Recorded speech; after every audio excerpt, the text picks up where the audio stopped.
Hey, good morning to everybody. Happy Sunday. It's Daryl here. It is 7 a.m. here in Connecticut on the East Coast. I am in the middle of the Bristol, Connecticut town green this early morning. There's almost nobody out. It's a beautiful, quintessential New England green. I see if I could give you guys a look. There's a beautiful church over there and another big, beautiful congregational church over there. Here, let me stand up and walk you guys around a bit. This church is amazing here. Like I said, this is the town green. We still have so many leaves on the trees. That's a beautiful church. You can't even appreciate the size of it from here. It's a beautiful, beautiful town green with historic houses over there.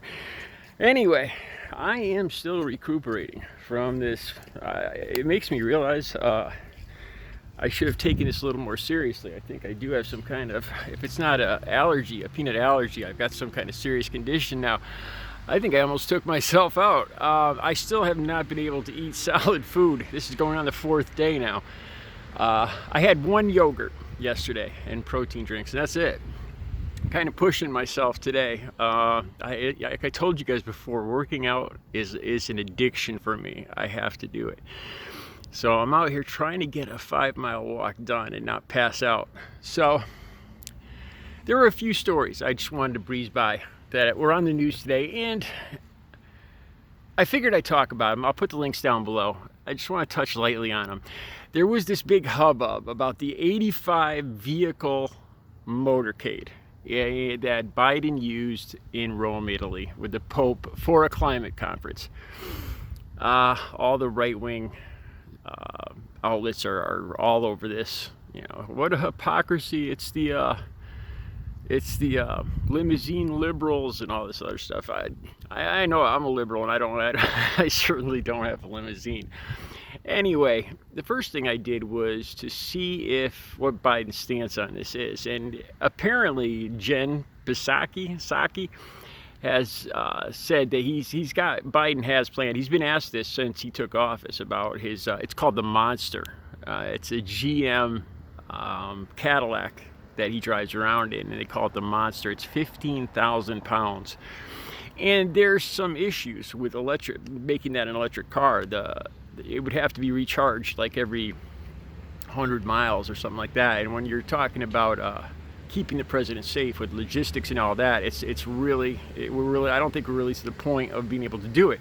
But they didn't comment on how many of the other cars in that motorcade might have been electric or not.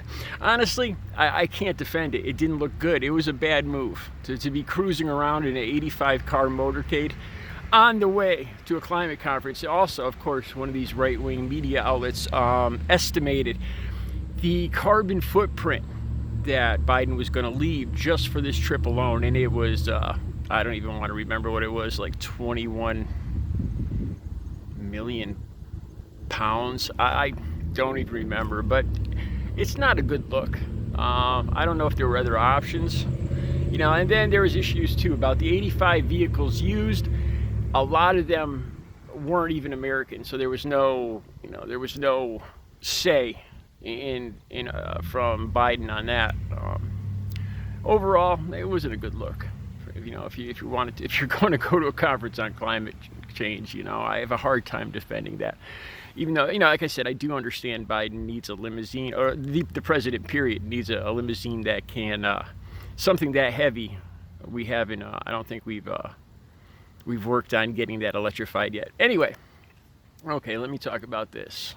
The Atlanta game Saturday, Trump and Melania, the tomahawk chop.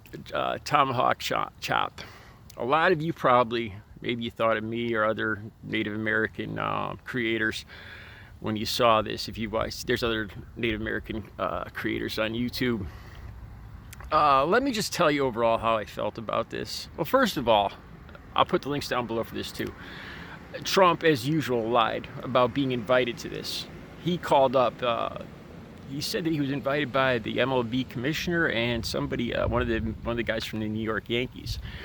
And the owner of the Atlanta Braves came back and said, no, we never invited him. He called us. And by the way, that there's no way anybody from New York, the New York Yankees, would have any say in inviting anybody to this game in Atlanta. So I mean, that's not surprising. You know, Trump wanted to go. He wanted some FaceTime on TV, and you know, with an ego, with a narcissistic ego the size of his, he couldn't admit that he called up to ask to go. That's just par for the course. All right, the chop. You know, the thing is, they just look so stupid doing it.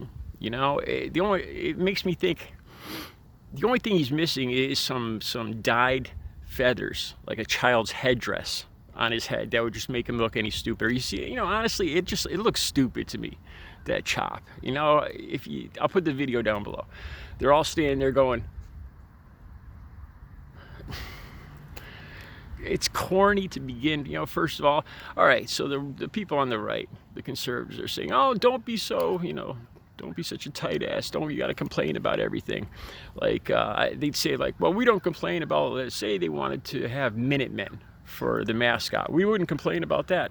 See, here's the difference. The history of what happened to the Native Americans, the millions and millions of Native Americans that were slaughtered, the broken land treaties. There was an entire nation of good, righteous people, human beings here on this land before Christopher Columbus ever got here and discovered it. How do you discover something where millions of people already live? It's just, you know, I have a hard time even getting upset about this. Just seeing that video of Trump going like this, it looks foolish to me. You know, this is the difference with the millions and millions, what happens to Native Americans here, and then to misappropriate and turn one of something they're very proud of, you know, their warrior pride, and to turn it into something cartoonish like this tomahawk chop. It's just one more thing, you know. And then on the other hand, this is the same guy that goes around calling who was it, Elizabeth Warren, Pocahontas. That one ticks me off to no end. Me personally, I'm a Macaw Native American. A lot of people, it's spelled a lot of different ways. Micmac, but it's pronounced Migal. I still have if I try to say it, my whole family has an accent. They'll talk like this: Daryl, hey Daryl, hey too busy Daryl. It's combined French and Native American. But anyway, that's how you pronounce Migal. Anyway, that's my thoughts on it. You know, am I gonna bitch and moan about it? No. It looks silly. It really did. You know, I couldn't see if the whole stadium was doing it, but just Melania, you know, and this 70-year-old man in his suit doing the tomahawk chop. I don't know. It didn't look too cool to me. All right. I'm still recovering from this peanut blowout. I'll be back later with another video. You guys have a great Sunday.